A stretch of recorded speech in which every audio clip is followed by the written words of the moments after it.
mañana en el libro de los Hechos, capítulo 17 y unos cuantos pasajes del versículo 22 en adelante.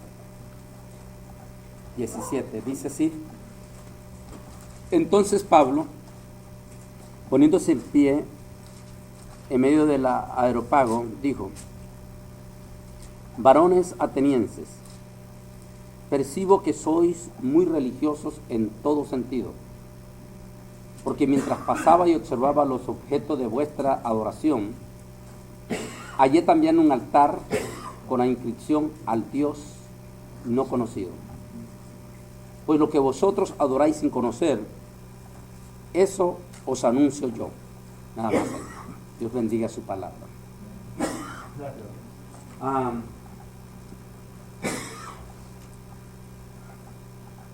Uno de los hombres, gracias mi hermano, uno de los predicadores de la Biblia del Nuevo Testamento más extraordinario de todos los escritores del Nuevo Testamento, sin lugar a duda, fue Pablo. Pablo es, en mi libro Camino al Falso Profeta, que es el último que he escrito, no sé si alguno papel lo tiene, se lo recomiendo. Me llevó 5 años de investigación profundo, con ayuda de profesores de la Universidad Hebrea y algunas partes científicas en Israel, analizando todas las partes profundas en la historia. Y en el libro analizo que, si bien es cierto, nuestros estudios no se basan en que solamente son hombres intelectuales. Dios puede levantar a hombres humildes, y eso lo vemos en la Biblia, a pastores, como el caso de Jeremías, que era un simple pastor de ovejas, pastorcito de ovejas. Dios puede levantar a un simple pescador, como era Pedro, era sencillamente un pescador, un hombre de origen campesino. Sin embargo, los hombres más utilizados en la Biblia fueron los hombres preparados. O sea, eso no se discute, y lo toco en profundidad en el libro. Si analizamos, los dos hombres más preparados de la historia de la Biblia fueron los máximos escritores de la Biblia. En el Antiguo Testamento, Moisés. Moisés era un tipo súper preparado, súper intelectual. Fue educado desde la niñez para llegar a ser el faraón. O sea, iba a ser el próximo faraón de Egipto. Eso significa que él fue educado en todas las ciencias conocidas de ese entonces, que inclusive hasta hoy en día la matemática que utilizamos es la egipcia. Imagínense, hasta hoy en día la matemática que utilizamos nosotros es la matemática egipcia. O sea, Moisés era un tipo, un matemático, un ingeniero, un filósofo, posiblemente dominaba varias lenguas, porque era parte de su educación como príncipe de ahí. El resultado, cuando Moisés es transformado por el Señor, el final es el escritor de los primeros 5 libros de la Biblia. Son los libros del Antiguo Testamento más profundos que hasta hoy en día tenemos. Hasta hoy en día los científicos se quiebran la cabeza con el libro de Génesis. Un libro eminentemente profundo, pero profundo como usted no tiene idea. Y todas las leyes cívicas o civiles del planeta Tierra, en su totalidad, ya sean musulmanas, ya sean cristianas o no cristianas, de toditito el planeta Tierra, la base de la ley civil que se domina en el mundo, toda está agarrada de Moisés. O sea, de ahí depende toda la ley civil en el mundo, aún los musulmanes. Es Moisés. Imagínense qué tremendo cómo Dios utilizó la capacidad de este hombre en las manos del Señor. Y El segundo hombre intelectual que encontramos convertido, transformado por Dios, fue Pablo en el Nuevo Testamento. Pablo tan tremendamente fue la historia de este hombre, que es el máximo escritor del Nuevo Testamento. De los 27 libros del Nuevo Testamento, 14 fueron escritos por él. 14 libros, o sea, más de la mitad del Nuevo Testamento. Toda la doctrina, toditita la doctrina que maneja la iglesia, unas un poco mejor, otras un poco menos, otras un poco cargaditas de dogma, pero no importa. Pero en su totalidad, la doctrina de la iglesia evangélica está basada en Pablo.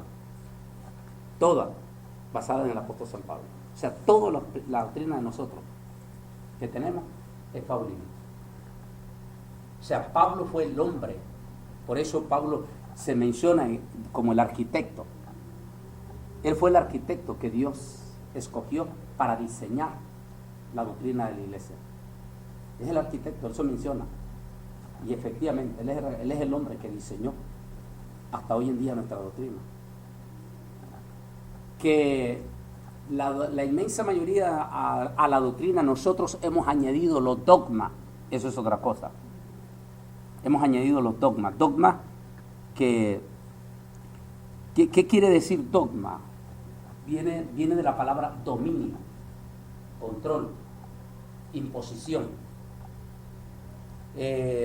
Los dogmas, primeramente antes de Cristo, la utilizaron los griegos para imponer dominio y control de la gente. Después, ya en la edad cristiana, la popularizó la Iglesia Católica. La Iglesia Católica hasta hoy en día se maneja totalmente a través del dogma. Por eso si usted cree que un cura es un hombre conocedor de la Biblia, está muy equivocado. Los curas no saben ni de la A ni de la B de la Biblia. Los curas son tan ignorantes como cualquier otro católico en la Biblia. No tienen el más mínimo conocimiento de la Biblia. Por eso usted no puede aceptar una enseñanza abierta y declaradamente como profunda de un ex sacerdote. Porque él es profundo, pero en los dogmas, pero no en teología. No en teología profunda la Biblia. Porque la Iglesia Católica se maneja por dogma, no por teología. Dogma. ¿Entiende lo que digo? No por teología. Ellos no tienen teología. Esos son dogmas. Lo que dijo el Papa y la declaración del concilio de Odisea y la declaración del concilio de Constantinopla y la declaración del concilio. Solo así se manejan ellos. Nada más. Puro dogma. La declaración de lo que dijeron los papas. Y de acuerdo a lo que declaró el Papa tal, lo que declaró el Papa tal, y eso son las leyes que ellos se rigen directamente en esos dogmas. Como la iglesia evangélica de la Edad Media para acá surgió de la iglesia católica, tenemos que entender esto. Nuestra iglesia de la Edad Media para acá salieron de la iglesia católica. Es por eso que nosotros vamos a encontrar, no podemos juzgar por eso a Martín Lutero en cuanto a las enseñanzas, porque Martín Lutero era católico. Pero eso no le quita la valentía, el coraje y la bendición que Dios hizo a través de Martín Lutero. Pero no podemos pedir más que él no tenía, sobre todo en aquel entonces. Ellos no daban lo que ellos tenían en sus manos. Y la especialidad del conocimiento de ellos era todo dogmático. Muy poco de conocimiento profundo en la teología. Por ejemplo, la famosa teología de San Agustín de Calvino, la teología de salvo siempre salvo. Yo insisto y seguiré insistiendo hasta el día de mi muerte por mi estudio, que es un error llamarle la teología de Calvino, porque no fue Calvino quien inventó esa teología. Esa teología fue San Agustín de Hipona, es la teología católica. Entonces, ¿por qué Calvino? Porque Calvino era católico. Calvino, recuerda, fueron de esos frailes que se rebelaron contra la Iglesia Católica y fueron grandes hombres de Dios. O sea, lo hicieron con sinceridad y aportaron bellezas para la Iglesia cristiana. Pero ellos daban lo que ellos tenían. El tipo era muy inteligente, Calvino, y la filosofía que él aprendió fue la filosofía católica. Y él se superalimentó como persona bien educada de la teología de San Agustín de Hipona. La teología de San Agustín de Hipona pues es una teología que desde el comienzo arranca completamente equivocado, porque San Agustín de Hipona se alimenta en su teología de la predestinación en la filosofía de los griegos. Los griegos creían mucho antes que existiera el cristianismo, que los seres humanos, habían seres humanos que nacían destinados para ser pobres toda una vida, y que habían seres humanos que habían sido destinados para ser de la realeza, y que por más que una persona hiciera un esfuerzo, si él ya estaba destinado a ser miserable, por más que él tratara de superarse, iba a ser miserable. ¿Entiendes? Eso era lo que enseñaba la filosofía griega. Entonces, cuando San Agustín de Hipona se convierta, que era un filósofo griego, por cierto, cuando se convierte al cristianismo, él sintió que las ideas filosóficas griegas calzaban perfectamente bien con el cristianismo para crear su propia teología. Y allí es donde surge la teología de la predestinación.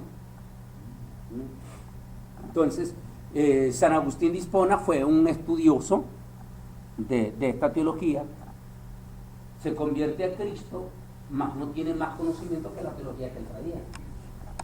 Entonces, no podemos decir realmente que la teología era de San Agustín, perdón, de Calvino, sino de San Agustín de Hipona, directamente. Pero bien, entonces, de allí que se rige mucha de la iglesia evangélica hoy en día, por haber salido de la iglesia católica, nos manejamos muchas veces por dogma, pero no por declaraciones teológicas, aunque nuestra base de nuestra doctrina está en Pablo. Mucha de esa declaración también la tenemos cargada con dogma. Y el problema es que el dogma, ¿recuerda qué dijimos que significa dogma? Control, dominio. Es casi difícil y es casi imposible sacar a una persona que ya está dogmatizada, porque el dogma controla totalmente su mente. Por eso es casi difícil ganar a un cura o ganar a un evangélico que está hasta las narices de dogma, ¿no? Porque él tiene ese control de su mente.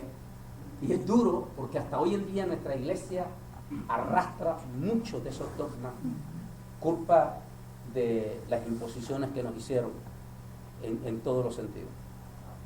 Por ejemplo, en nuestra cultura latinoamericana se vas a dar cuenta quiénes fueron los padres del evangelio.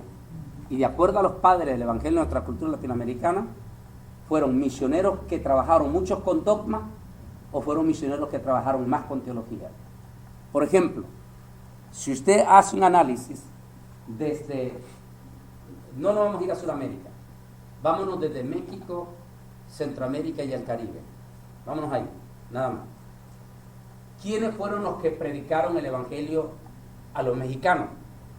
Se dará cuenta que los que llevaron el evangelio a los mexicanos fueron en su totalidad misioneros americanos, casi en la mayoría de su totalidad, misioneros americanos. Estos misioneros gringuitos americanos que fueron al mexicano no fueron con muchos dogmas, sino que fueron un poquito más con teología. Sí llevaron dogmas, pero llevaron más teología. ¿Cuál es el resultado? Que usted ve que el mexicano es menos dogmático. El mexicano evangélico hasta hoy en día es menos dogmático. El mexicano no tiene muchos problemas con los dogmas del legalismo, por ejemplo. Si usted se ve, en su totalidad el mexicano no es legalista. No es legalista. ¿Por qué? Porque él recibió un evangelio donde no fue llevado con los dogmas del legalismo. El centroamericano, ¿quiénes fueron los misioneros, los que predicaron el evangelio en Centroamérica? Fueron generalmente, número uno, de Canadá. Llegaron muchos misioneros de Canadá en aquel entonces, y estos misioneros de Canadá eran recalcitrantemente dogmáticos, pero recalcitrantes del dogma. Y entonces estos se consideran como los padres de Centroamérica y los padres de Puerto Rico y Dominicana. Entonces llevaron ese evangelio bien cargado de dogma. ¿Quiénes fueron la inmensa mayoría de los misioneros que llegaron a Centroamérica después de los canadienses? Puertorriqueños y dominicanos. ¿Y qué es lo que nos llevaron a puertorriqueños y dominicanos? Lo que a ellos les habían dado, muchos dogmas. Entonces, si usted va a encontrar en algunas partes de Centroamérica, son pero ultra legalistas, porque ese fue el evangelio que ellos les llevaron. En especial, el salvadoreño, el hondureño y el nicaragüense. Más todavía, más recalcitrante. Guatemala todavía es, pero como tiene la influencia de México, la influencia de México es menos que lo que es el salvadoreño o lo que es el nicaragüense y el hondureño. ¿Por qué? Porque el tipo de predicador que nos llegó de enseñanza fue de estas islas, de República Dominicana y Puerto Rico. Y recuerde ustedes que en la década de los 60, 70, 80, los puertorriqueños y dominicanos eran lo que se llama ultra legalistas. De tal manera que algunos de ustedes recordarán la época de Gigi Ávila, los que son señores. Cuando Gigi Ávila consideraba que y estoy hablando, no estoy hablando mal de él es un gran siervo de Dios y está con el Señor. Lo que estamos hablando es que el lógico, también él, igual que Calvino, igual que los otros, ellos enseñaban lo que ellos les habían enseñado.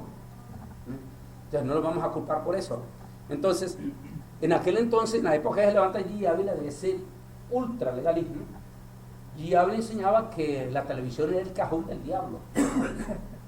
Y miles de centroamericanos salían en los cultos a quebrar los televisores, cajones del diablo, y los quebraban.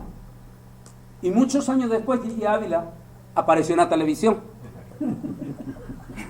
Entonces todos los que quebraban los televisores dijeron: ¿qué pasó?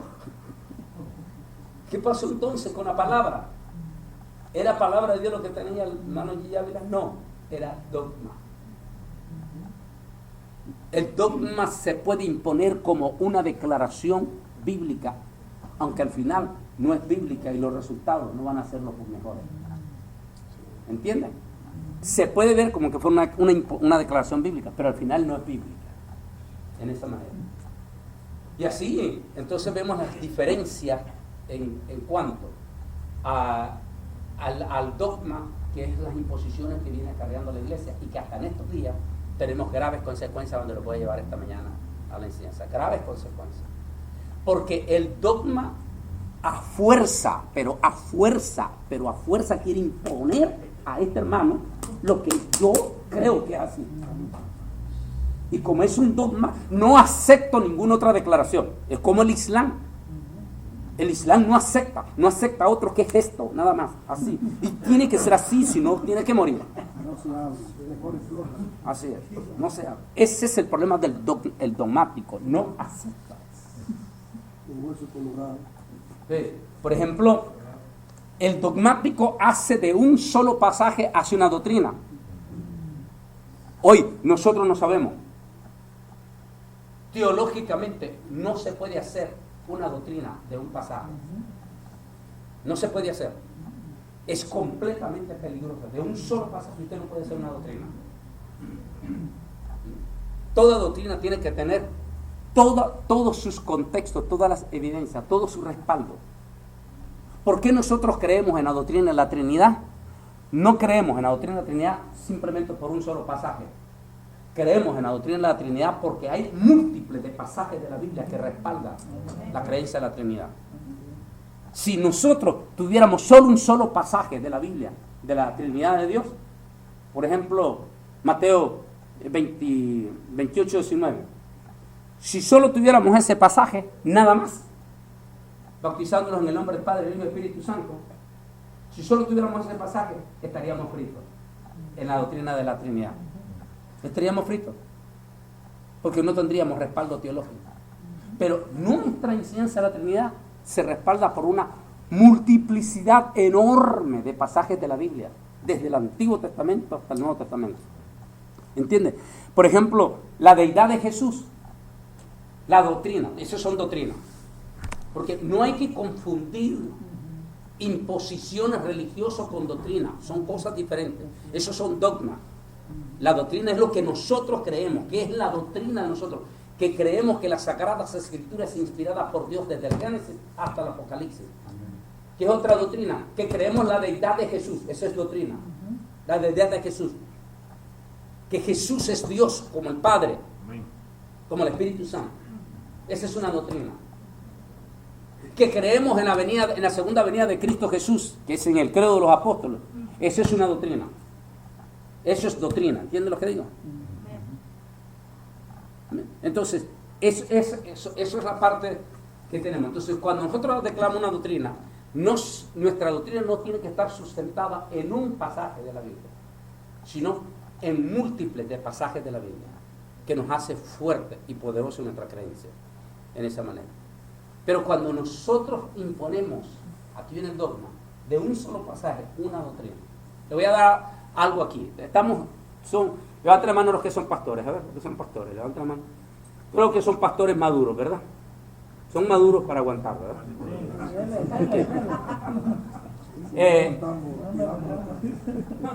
Le voy a hablar esto, por ejemplo. Esto sí se toca, por ejemplo, en El Salvador. O en alguna parte de Honduras. Prepárese con los de Easy también. El asunto del pantalón. Asunto del pantalón. En la mujer. Para ellos le han llegado a santificar, entre comillas, es lo que ellos le llaman doctrina, que no es doctrina. Lo han llegado hasta santificar al extremo. Yo también se lo voy a decir, porque hay uno de estos elementos, escuche Pastor Pedro, cualquiera de los pastores de ustedes, que andan buscando mi agenda, entran a mi página para ver dónde yo estoy. Y cuando yo salgo, ellos llaman a ustedes los pastores y dicen, mire, yo soy de la misma línea del hermano Bolaini, soy predicador, y estoy esto, y el Señor me dio revelaciones y todo, y estoy a la orden. Nosotros estamos alertando a los pastores. No reciba a nadie que está agarrándose de nosotros, porque nosotros no somos responsables de esa gente. Entonces, vienen unos de pastores de Miami, él les hace uno, es de apellido Mol, como el Mol, ¿cuál es el Mol? Es panameño, entonces usa el apellido Mol, entonces de origen panameño. Entonces viene este y dice, ¿cuál es la enseñanza de él? Él dice que su esposa fue al tercer cielo, es una visión. Y muchos de nosotros los pentecostales nos vuelve loco el asunto de las revelaciones. Y hay que tener mucho cuidado con eso. No todo el que dice que soñó es que es del Espíritu Santo. Pudo haber sido que se comió una tremenda sopa de frijoles o una tremenda carne asada, una gran sopa de mondongo. Entonces, no todos los sueños, no todas las cosas se pueden achacar a Dios. Entonces, él la basa de que su esposa fue al tercer cielo. Oiga bien, mírenlo. Y como, nuestra gente dice que, y cuenta esa historia fantástica que es extraordinario. Solo ella y su esposa conocen de esa revelación. Nadie más. Bueno, entonces, y lo que yo digo es, nosotros no podemos basar la enseñanza del infierno o la enseñanza del cielo en un sueño o en una revelación o en un librito de esta señora que dice que fue 40 días al infierno o de estos jóvenes que dicen que fueron al infierno. Respetamos su testimonio, pero no basamos nuestra enseñanza en eso. ¿Por qué? Porque nuestra enseñanza se basa en lo que dice la Biblia, no en un sueño de una persona. Entonces, el Señor dice que su esposa fue al tercer cielo y que allá en el tercero vio la gloria de Dios en el tercer cielo. Y que cuando ya se iba a venir, el Señor Jesucristo le dijo esta palabra. mija, dile tú con tu esposo y predica en la iglesia lo que yo te voy a decir ahora. Dile que yo me entristezco muchísimo, me duele cuando yo veo a las hermanas con pantalones, con aretes y pintadas. Yo no soporto verlas así desde el cielo. Y ese mensaje es el que viene dando él ahorita con esa revelación y comienza a diestra y a siniestra, a garrotazo limpio y a béisbol contra las pobres mujeres. Las sataniza y las manda al infierno a todas las mujeres. En primer lugar, ese sueño está cuestionado. Porque el Señor Jesús no se va a contradecir con su propia palabra. En segundo lugar, solo tienen un solo pasaje en toda la Biblia para hablar en contra del pantalón. Un solo pasaje. Y no lo menciona. ¿Cuál es ese pasaje que ellos agarran? ¿Cuál es ese pasaje? A ver, díganme. Ese es el único pasaje que ellos agarran en toda la Biblia para hablar en contra del pantalón. ¿Cuál es? A ver, díganme. Sí, pero ¿cuál es el pasaje? Deuteronomio 22:5. Le leen eso. ¿Qué dice Deuteronomio 22:5? Dice que no vestirá el hombre como mujer o la mujer como hombre. Okay. ¿Lo tienen ahí? ¿Me lo pueden leer? Deuteronomio 22:5. Búsquenmelo rápido.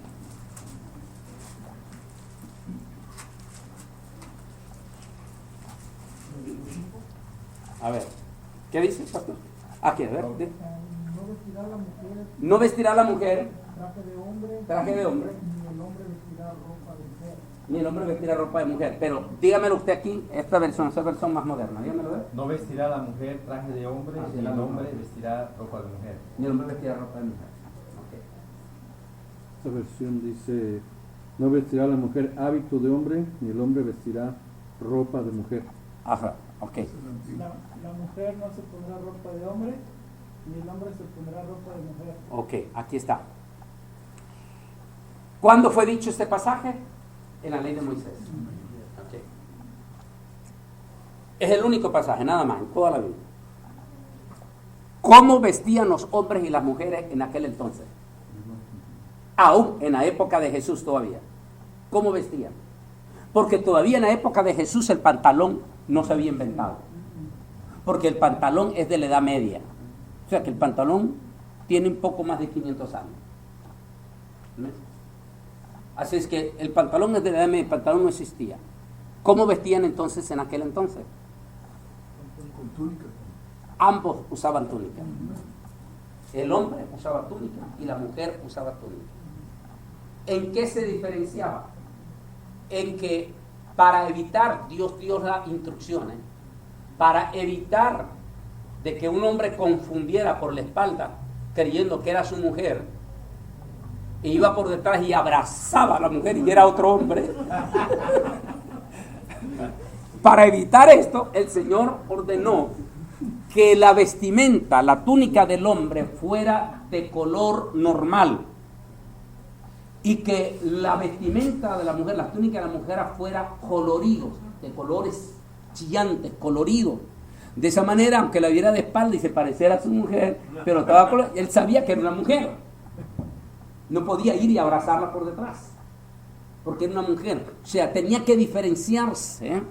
No podía un hombre varón ponerse una túnica colorida, porque esa era una túnica de mujer. Y no podía una mujer ponerse una túnica de varón para que no viniera alguien y la confundiera creyendo que era hombre. Entonces, de esa manera se diferenciaba sencillamente en el color. Ahora bien, traigamos ese mismo único pasaje para el siglo XXI. A ver, quiero hacerles una pregunta. Déjeme ver a quién le pregunto, cualquiera de ellos quiere. A ver, voy a preguntar al hermano Amid. Hermano Amid. Póngase. El pantalón que usted anda puesto, ¿en qué departamento lo compró? ¿En el departamento de mujeres o del departamento de hombres? Dígame la verdad, dígame la verdad. Bueno, le voy a decir la verdad me lo ofrendaron cuando trabajaba en la iglesia. No, pero bueno, cuando va a comprar un pantalón, ¿dónde va a comprar su pantalón? Un departamento de hombres. Departamento de hombre. ¿Está seguro que el pantalón que anda usted es de hombre y no es de mujer? Póngase, levántese a ver. No va a ser de mujer, ¿verdad? Ok. El pantalón que usted anda puesto, los hombres aquí, ¿es pantalón de hombre o es pantalón de mujer? Hombre, macho. Macho, macho.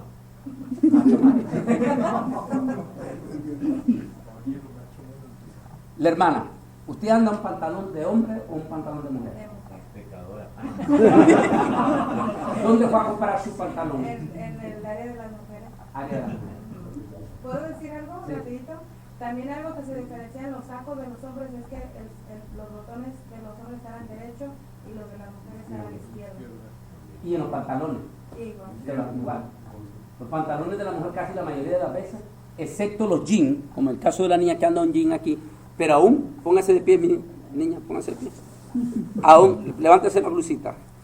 Aún los jeans, póngase, levánteselo bien que se mire así, disculpa. Aquí, esto así. Aún los jeans, levántate un poquito, disculpa. Aún los jeans de mujer son diferentes a los de hombre. Entonces, mire ver aquí, ella anda, aunque es un poco parecido, pero es diferente.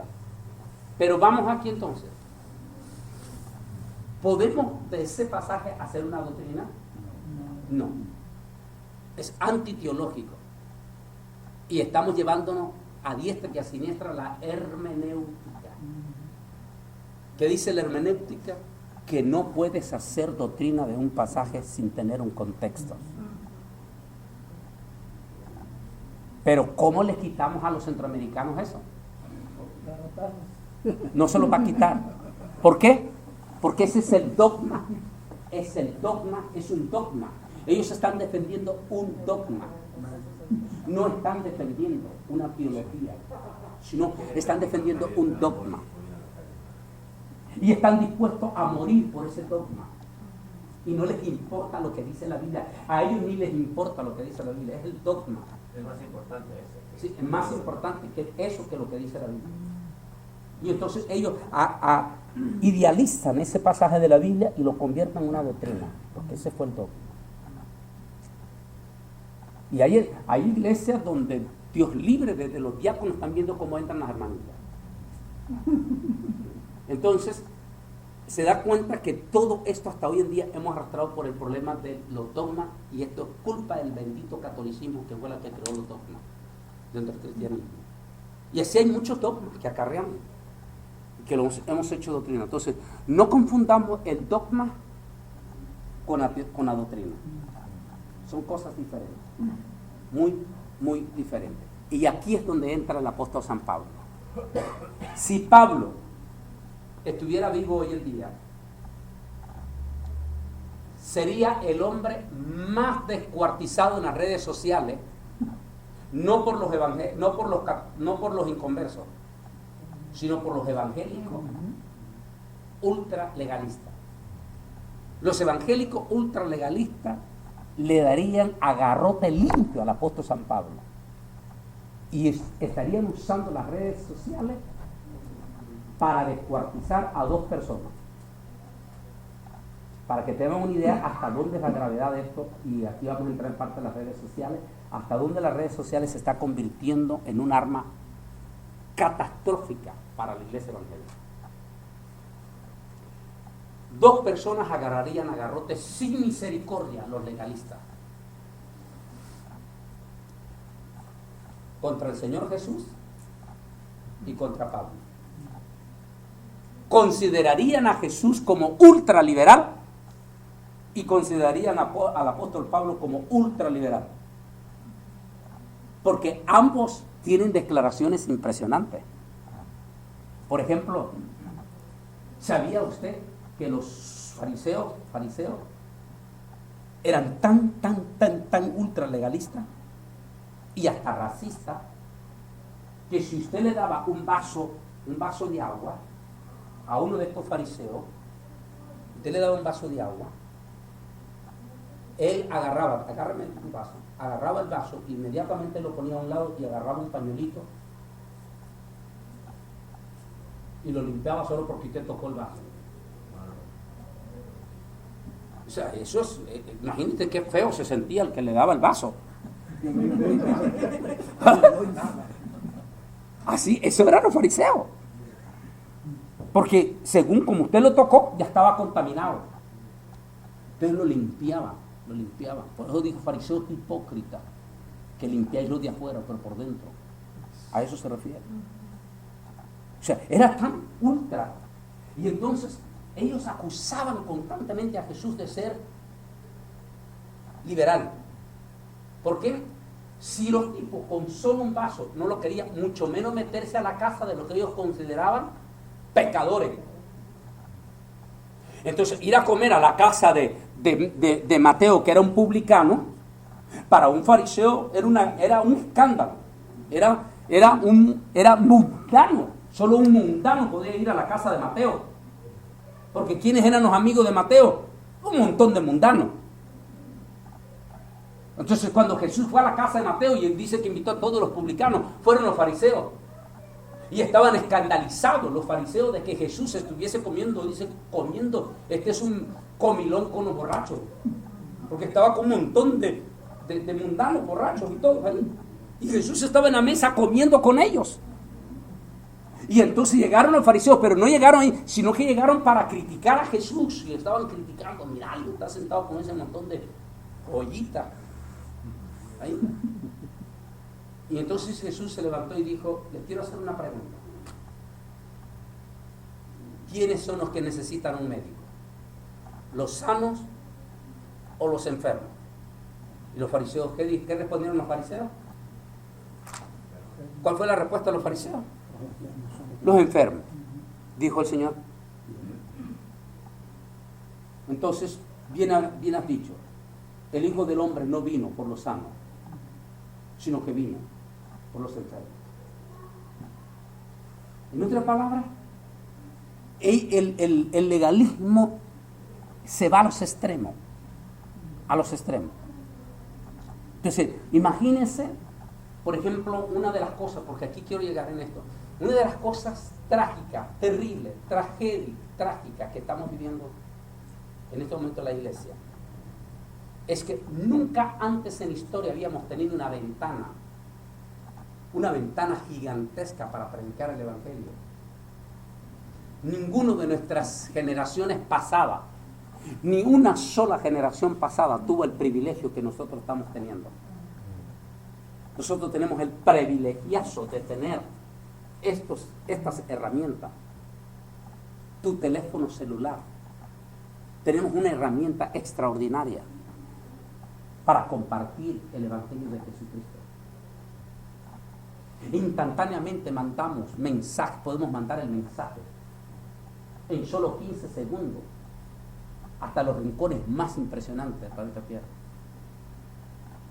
Sin embargo, esta herramienta extraordinaria jamás, nunca antes existida, los evangélicos no le estamos dando el uso que deberíamos de darle, sino que más bien estas herramientas nos están comiendo a nosotros. Y lejos de convertir nosotros esta herramienta en una herramienta fantástica para el evangelio, Satanás nos ha tratado así de sencillo. Y nos tiene entretenido Satanás con dos cosas horripilantes: con el espíritu de la cizaña a través de las redes sociales. Pasamos horas metiendo cizaña en las redes sociales. Y viste el hermano tal, y viste la hermana cómo llegó anoche, y viste lo que dijo el predicador Josué, y viste lo que dijo este, y viste lo que dijo Amir, y viste cómo hacía, y viste cómo estaba la esposa cantando, y viste cómo hacía el otro. Y pasan horas escribiendo basura, pero basura de cizaña, la maldita semilla de la cizaña. Nuestros evangelios, estamos hablando de nuestros evangelios. Tristemente, esa es la cruda realidad que estamos viendo. Segundo, Satanás se dio cuenta de esto. Y no seamos ingenuos ni seamos inocentes. Nada es gratis en esta vida. Nada. Señores, estas redes sociales no son gratis. Facebook, Twitter, YouTube, no son gratis. Nadie regala nada, y mucho menos cuando viene de Satanás. ¿Desde cuándo Satanás se ha vuelto donador? Satanás no regala nada a cambio de nada. Y estas redes sociales pertenecen a Satanás. Son los Illuminati. Ellos son los dueños de Twitter. Ellos son los dueños de YouTube. Ellos son los dueños de Facebook. Son ellos.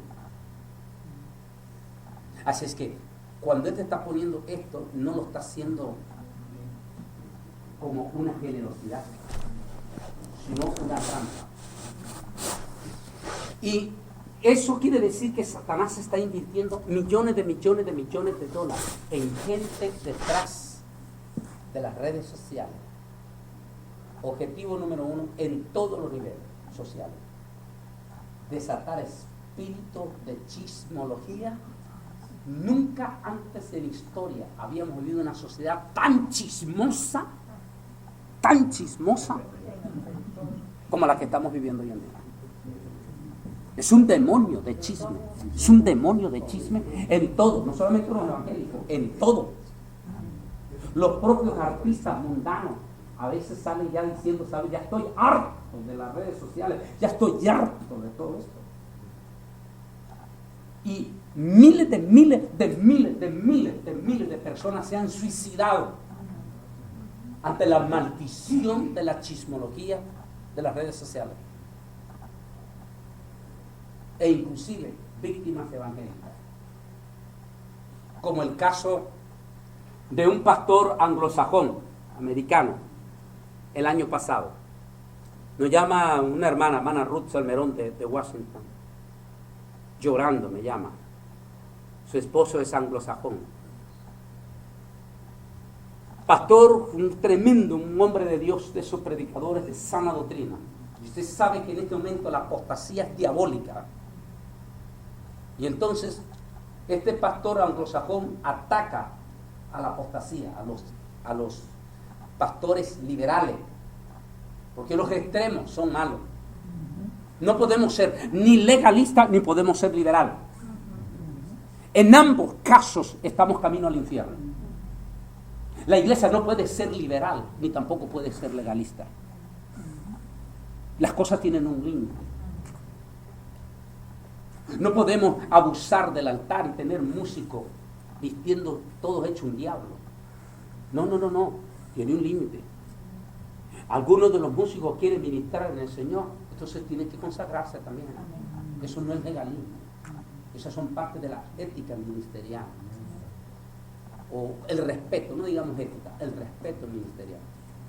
¿Cómo puede alguien hablar, venir a ministrar vida cuando él mismo es un fracasado? Entonces tenemos que dar el ejemplo. Si vamos a poner músicos, tienen que ser músicos que den testimonio. Eso no es legalismo. Esas son prácticas que estamos obligados a hacer. No podemos poner a predicar a un borrachín y decir, viene, vamos, que predique. No. Entonces, todo tiene un límite, en esto. No podemos pasar, hermanitas, a cantar todas allí que, como en este movimiento de los encuentristas, ponen muchachitas con las falditas bien cortitas y escogen a las muchachitas más bonitas y con sus ombliguitos salidos ahí. Claro, están llenas de puros jóvenes y todos están así. Eso están desatando espíritu de laxivia. Y el altar no puede ser utilizado para desatar espíritu de laxivia. El altar tiene que ser para llevar a la gente al encuentro, a la experiencia, contacto con el Señor. Eso no es legalismo. Eso no es legalismo. ¿Entiendes lo que digo? Eso es respeto al altar del Señor. Yo difiero, los americanos van a entrar, porque el liberalismo ha entrado por todos lados, porque estamos en los extremos. Cuando yo fui a ver esta iglesia, yo fui, ¿no? Para que no me contaran, parte de mi investigación de mi libro. Yo fui a ver la iglesia esta de La Viña, en Toronto. La famosa iglesia donde se originó la famosa risa. Yo fui a ver, para investigar y sentarme. Fue varios cultos durante una semana para estar investigando. Y cuando pasó este pastor, en uno de esos días, llenísimo aquel lugar, con pantalones cortos, así, pantalón corto, porque era verano, pantalón corto, camisa descostada, o sea, sin manga, todo greñudo, con arete, y era el pastor. O sea, eso es un irrespeto delante de Dios. El altar es el altar de Dios. Dios mío, toma decencia. Si vas a ir a la Casa Blanca a ver al presidente Obama, que es un simple político, tú no vas en pantalones cortos a la Casa Blanca. Es más, si nunca has tenido traje, vas y te compras el mejor traje, porque vas a ir a la Casa Blanca para poder saludar al presidente. ¿Cuánto más cuando venimos al altar ante el Rey de Reyes, Señor de Señores? Amén, amén, amén, amén. Entonces tenemos que venir vestidos con respeto. No podemos ser irrespetuosos en el altar. Tenemos que entrar con respeto. Si alguien anda mechudito, pues si es que no tiene dinero, págale un peluquero, pero que se corte. ¿Entiendes? No estamos en contra que él ministre, no estamos en contra que él dé gloria a Dios. Pero lo que Pablo dice, al que respeto, respeto, y al que honra, honra. Las cosas tienen su límite. O sea, vamos a criticar al legalismo, pero no significa que vamos a dar la puerta abierta también para el liberalismo, porque ambos casos vamos al infierno. La iglesia tiene que estar en el medio, en la balanza. Tenemos que ser balanceados. Balanceados. No te desvíes ni a la derecha ni a la izquierda. Así es, exactamente. Exactamente. Entonces, uno de los grandes problemas que estamos teniendo entonces es que aquí la iglesia ha sido atrapada en esto, en las redes sociales. Y entonces hay gente satanista detrás de ellos. Para la gloria de Dios, Dios tiene sus cosas, Dios tiene su propósito. Dios, de alguna manera, y yo tengo mi testimonio, algún día lo compartiré de los de Honduras. Voy para allá ahorita en 3 semanas, a San Lorenzo del Valle, donde hice mi ayuno de 40 días cuando yo me convertí con 17 años. Y en aquel entonces, mi testimonio es exactamente al pie de la letra. El Señor ha cumplido hasta hoy en día, en 35 años. Que Él me llevaría con reyes, con gobernadores, con militares, que me llevaría a preparar los niveles más altos. Y Dios me ha dado el privilegio, no solamente en esta nación, la bendición que tengo en muchos países de América Latina. El mismo Europa, y ni se diga Israel, el privilegiazo que tengo en Israel.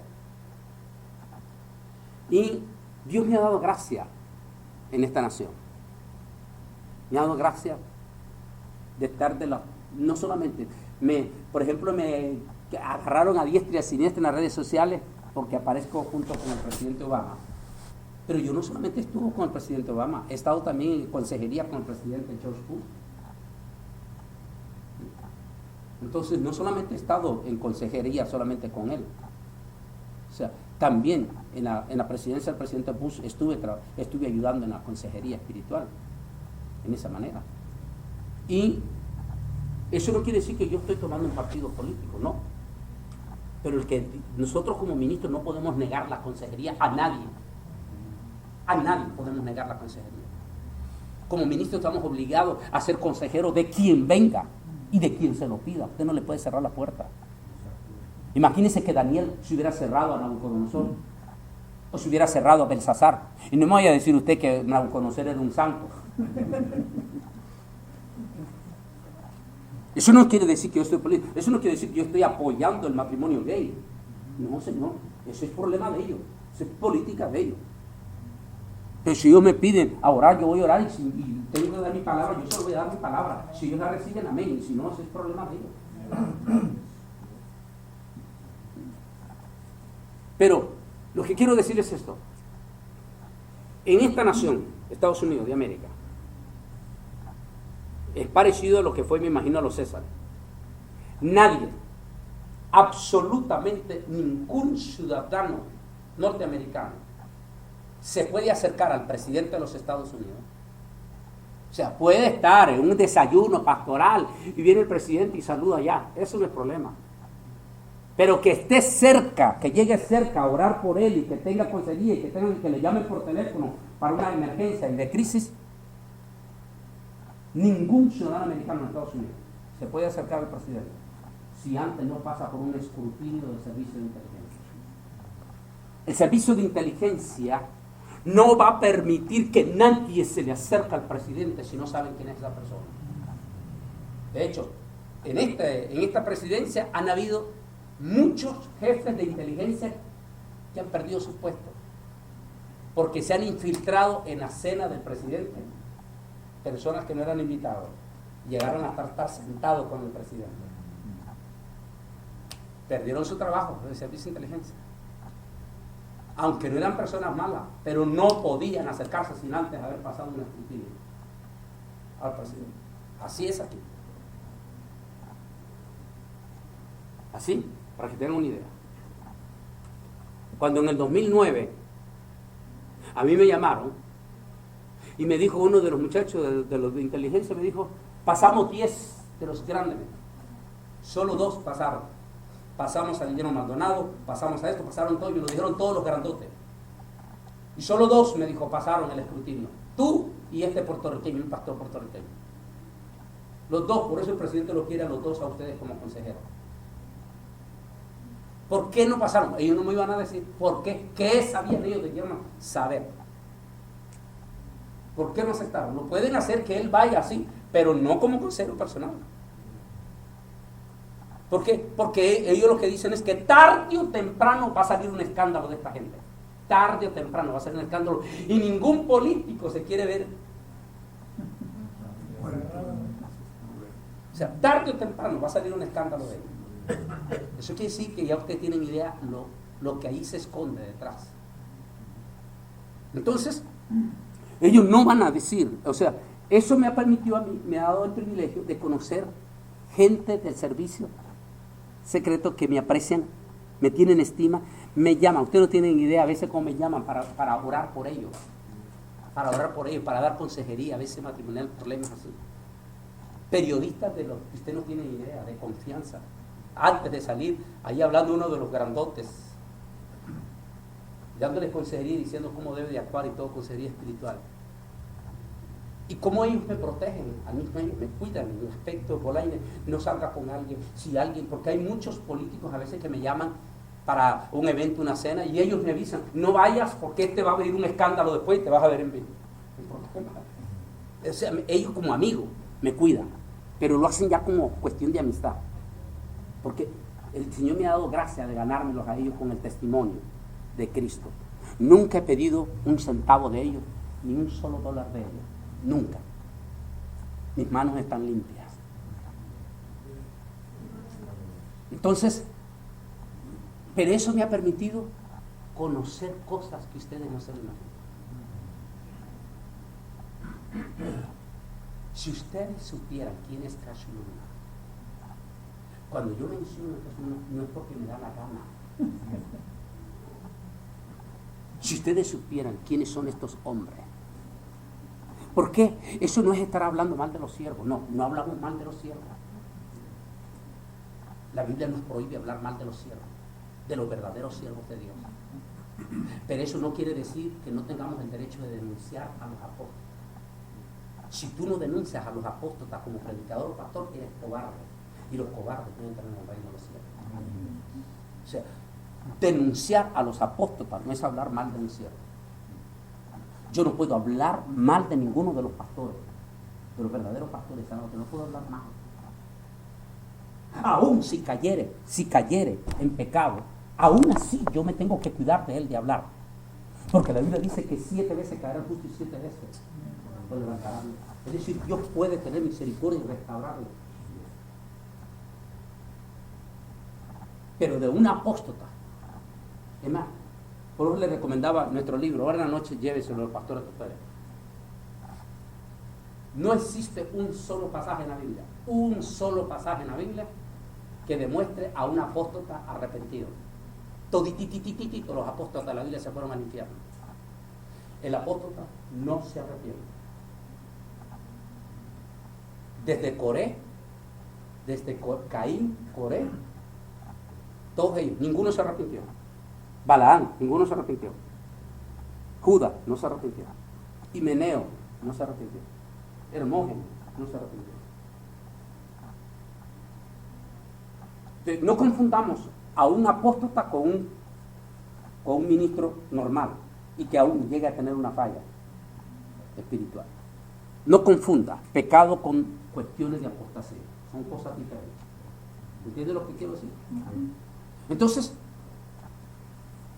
eso me ha permitido, a través de los amigos, conocer cosas que usted no tiene idea, que el Señor me ha dado ese privilegio, a través de los servicios de inteligencia. Y en las redes sociales hay personas que están financiadas y pagadas. La primera pregunta, cuando usted entra a un ataque, por ejemplo, alguien está atacando duramente a todos los pastores porque creen en el rapto, por ejemplo. Porque todos ustedes creen igual que yo en el rapto.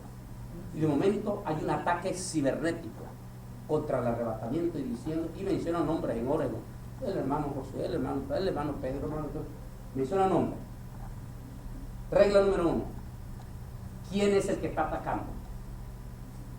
Regla número 1. Vaya, investigue quién es el que está escribiendo. Número 2.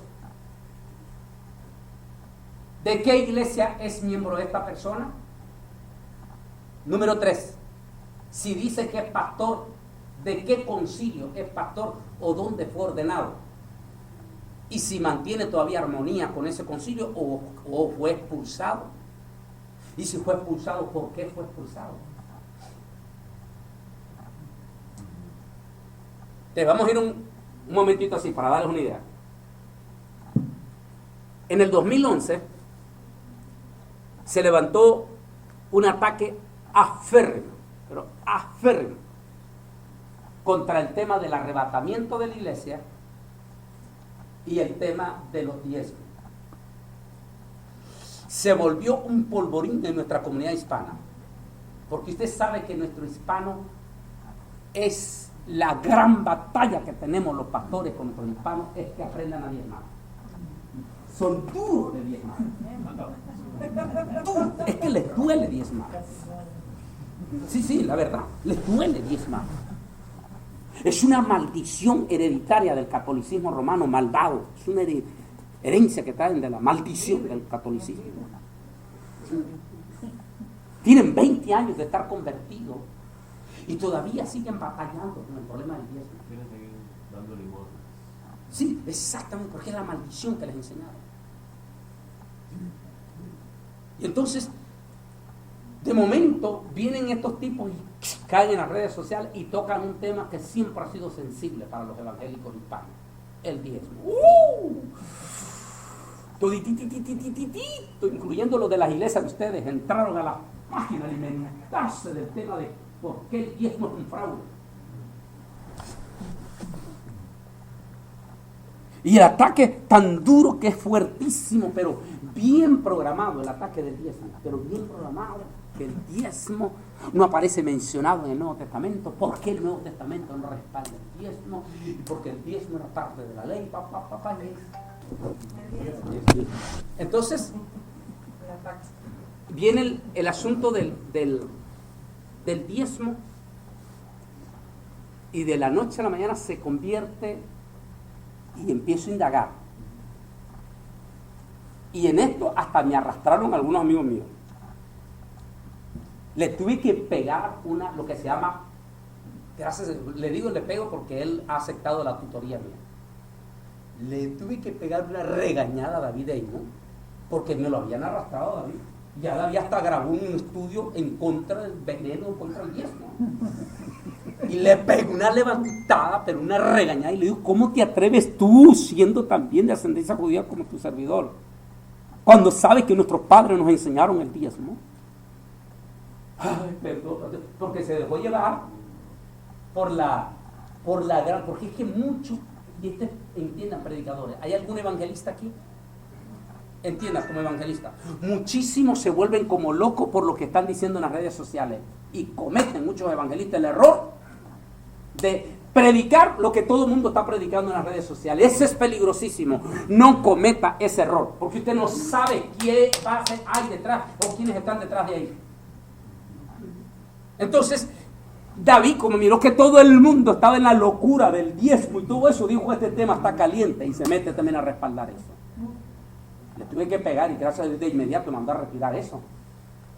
Entonces, número uno, como ministros pastores, no se dejen llevar por la loquera de lo que se está escribiendo en Facebook y nada. Les voy a dar un ejemplo. Y eso se lo digo yo típicamente así. Viene Lisa, mi esposa, y me dice: ¿sabías que China va a atacar a Estados Unidos? Inmediatamente yo le respondo: ¿dónde leíste la noticia? Porque si la leíste en Facebook es mentira.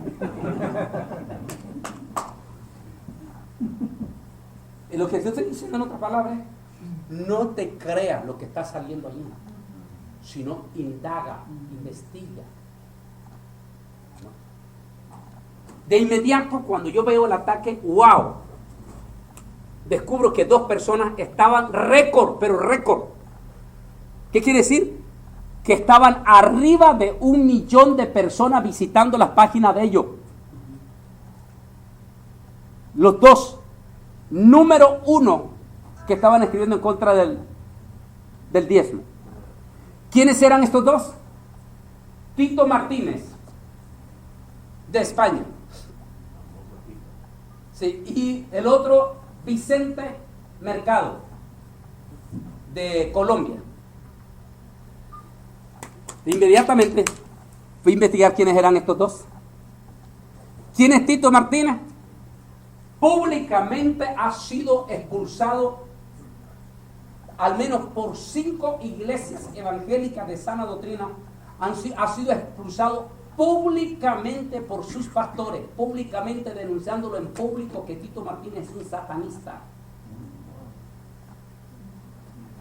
Que lo hayan expulsado de 5 iglesias de sana doctrina, de pastores de sana doctrina,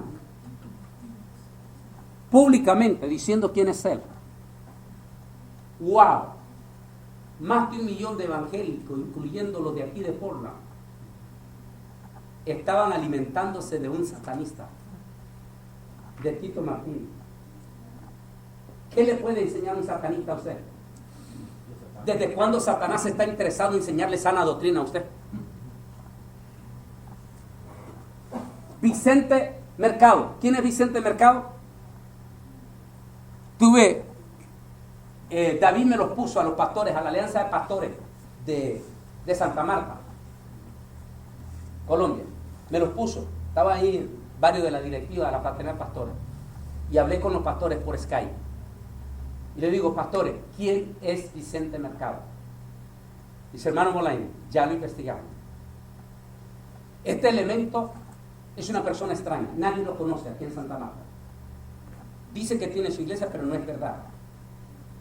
No tiene iglesia. Igual que estos Toledos de Argentina. No es verdad. No tienen iglesia, sino cortinas de humo. Ponen la fachada, ponen la imagen. Cualquiera puede agarrar una foto de una iglesia y la ponen y dice: esta es mi iglesia. Tiene la fachada de iglesia. Y tiene todo. Y tiene hasta el horario de los cultos y todo. ¿A ellos qué les importa si saben que no les interesa? Entonces, cuando los hermanos pastores de Santa Marta me dijeron: lo único que sabemos de este elemento es que está vinculado al satanismo. 2, cada domingo visita una de nuestras iglesias de doctrina sana. Entra y se sienta en la banca de atrás con una libreta y un lápiz a escribir. Y el día lunes está escribiendo veneno contra esa iglesia. Y esos son los 2 número 1 visitados, con el tema del rapto y el tema del diezmo. Y nuestros evangélicos alimentándose de esos elementos.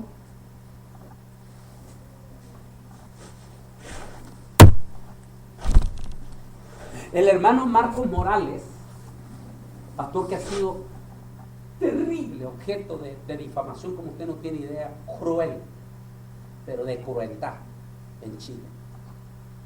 Es un buen hombre de Dios. Yo estoy orando el año pasado en Quito, lloró como niño, lo abracé, porque solo Dios sabe lo que significa pasar difamación tan cruel. Porque los tipos estos de Argentina compran mujeres y dicen, yo estuve con Marcos Morales, dice el texto y todo, y da su testimonio.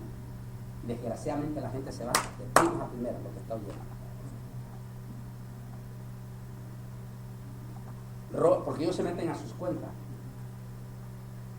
Si usted entra con ellos, ya descubrieron su cuenta y le roban sus cuentas.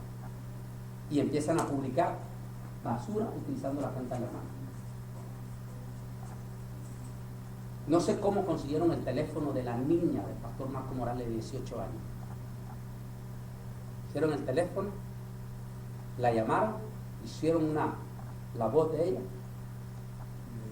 y de ahí sacaron que la niña hacía el trabajo de sexo oral por teléfono, la hija del pastor.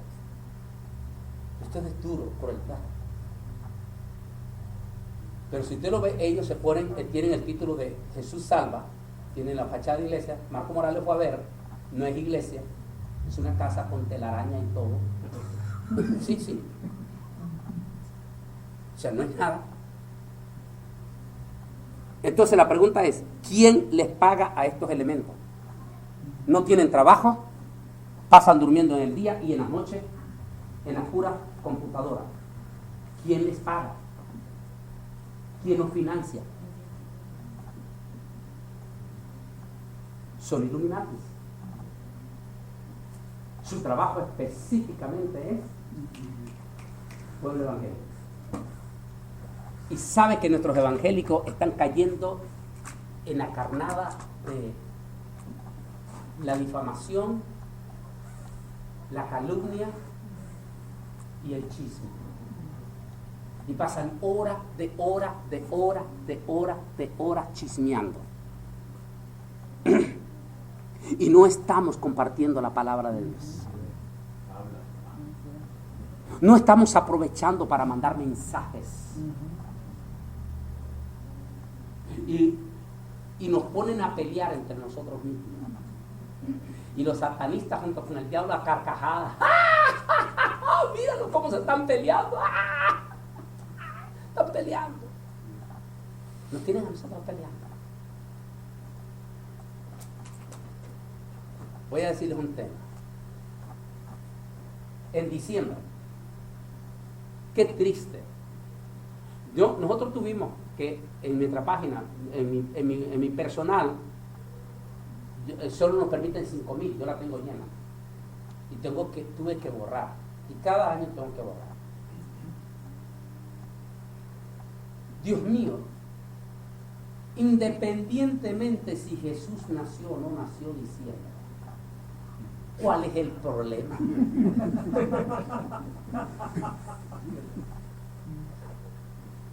Entonces, agarran el mes de diciembre para meter veneno. Veneno, que esta es una tradición pagana, que esto es aquí, que esto es allá, que esto es por allá, y puro veneno. Y resulta que todos estos hermanitos que lanzan veneno y este asesinato en contra de la Navidad son los más grandes hipócritas. ¿Por qué? Porque le tiran a diestra y a siniestra la Navidad, pero bien que andan comprando los regalitos de Navidad. Bien que andan aceptando los regalitos que le dan. Bien que pasan patas para arriba el día 25 de diciembre. O sea, cuelan el mosquito, pero se tragan el camello. O sea, ¿qué importa si Jesús no nació el 25? ¿Qué me importa que no nació? Aquí es donde se acuerda la lectura que leímos. ¿Cuál fue la lectura que leímos? ¿Se acuerdan? Viene Pablo. Está Pablo. Está en la plaza principal de Atenas, la capital de Grecia. Dice, lea todo el capítulo, porque dice que venían todos los idólatras, los paganos, a la plaza todos los días a poner sus altares con sus ídolos y a estar ganando adeptos, todo. Pablo está observando a toda esta gente. ¡Wow! Y de momento ve otro altar allá con un rótulo que decía: al Dios no conocido. Y comienza Pablo a predicar. Y se hace un alboroto.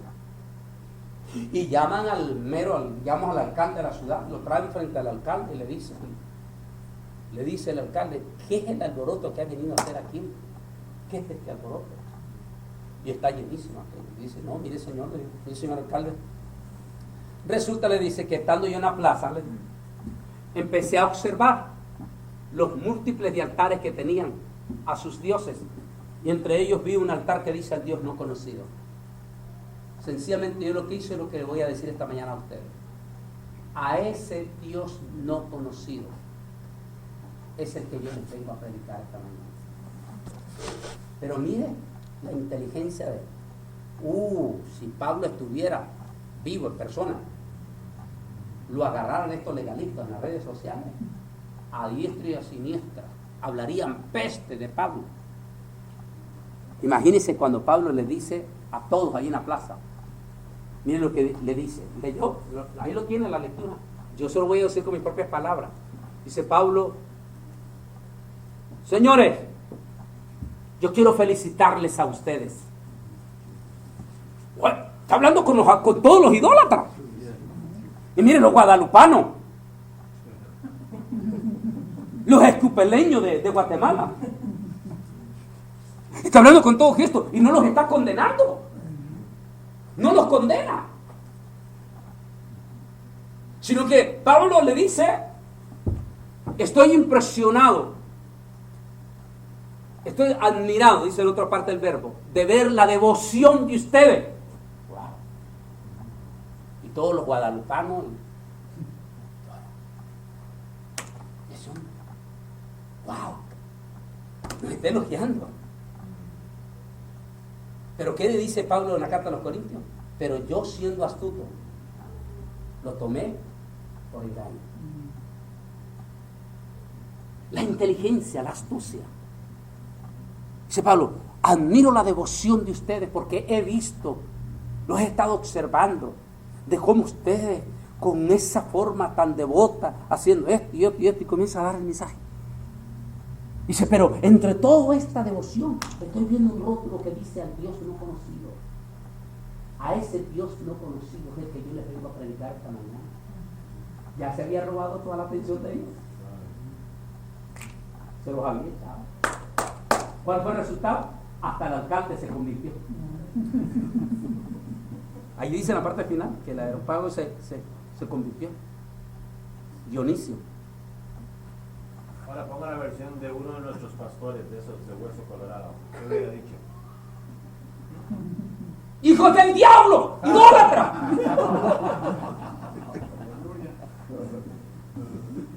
Se hubiera cerrado la puerta, lo hubieran linchado y la iglesia no hubiera nacido en Atenas.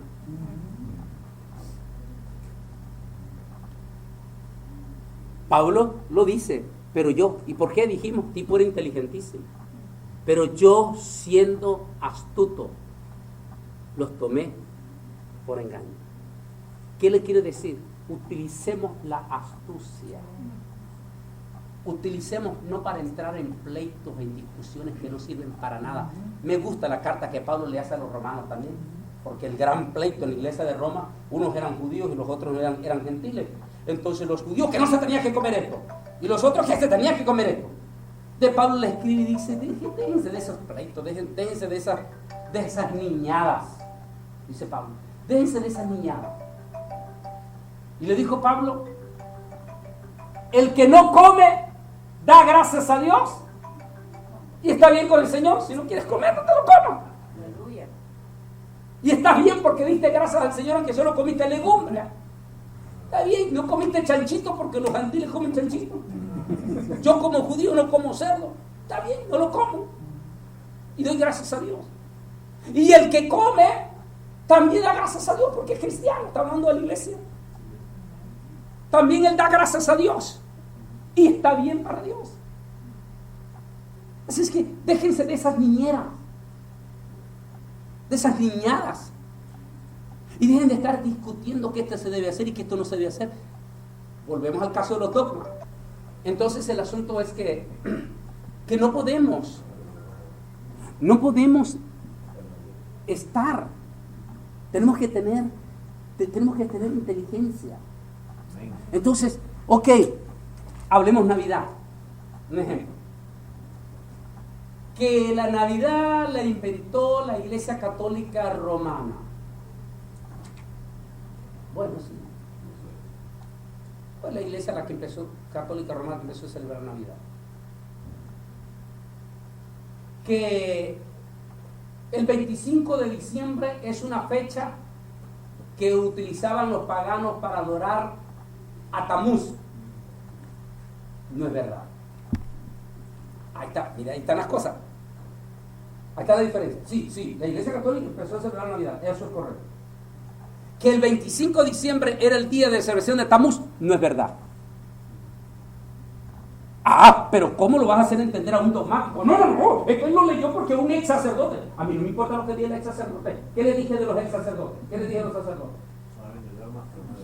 Saben de dogma, pero no saben ni historia ni nada. ¿Por qué no es cierto?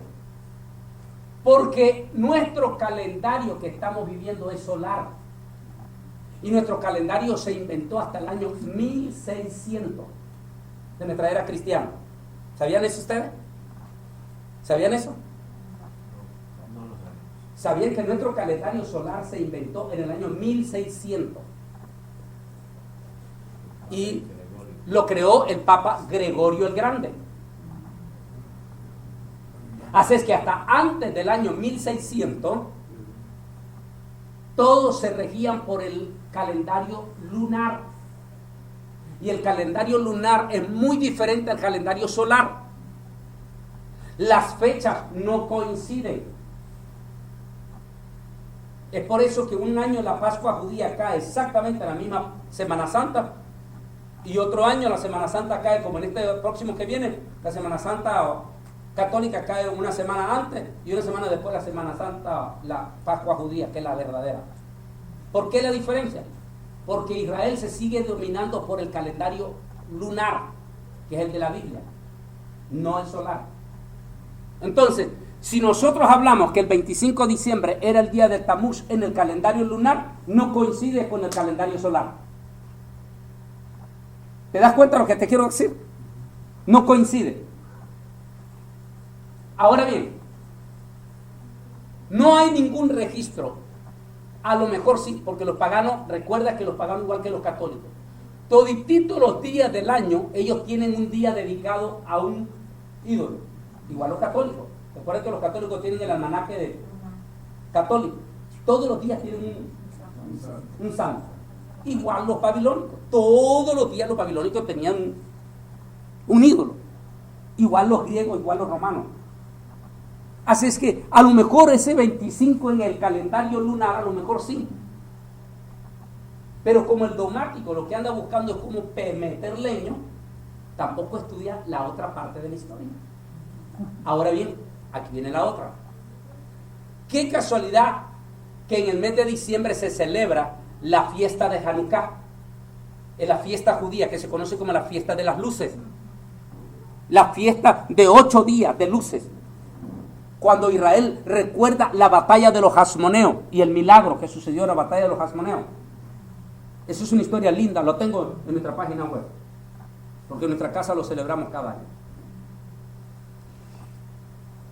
El día que termina la fiesta de Hanukkah, ¿qué día termina en el calendario judío? En el calendario judío termina el día 25 del mes Tiber. Y es el calendario judío, que es el mismo calendario babilónico. ¿Qué celebra el judaísmo el 25 del mes Tiber? ¿qué celebra? El día de la fiesta, el fin de la fiesta de las luces o la conmemoración del templo. ¿Por qué? Porque el 25 del mes Kislev, el pueblo, hasta hoy en día, el pueblo judaísmo recuerda que ese fue el día oficial en que el tabernáculo se inauguró en el Sinaí. 2. ¿Coincidencia o no? El 25 del mes Kislev fue el día en que Salomón inauguró el templo. 3. El 25 del mes Kislev fue el día en que los hasmoneos celebraron la victoria de las luces.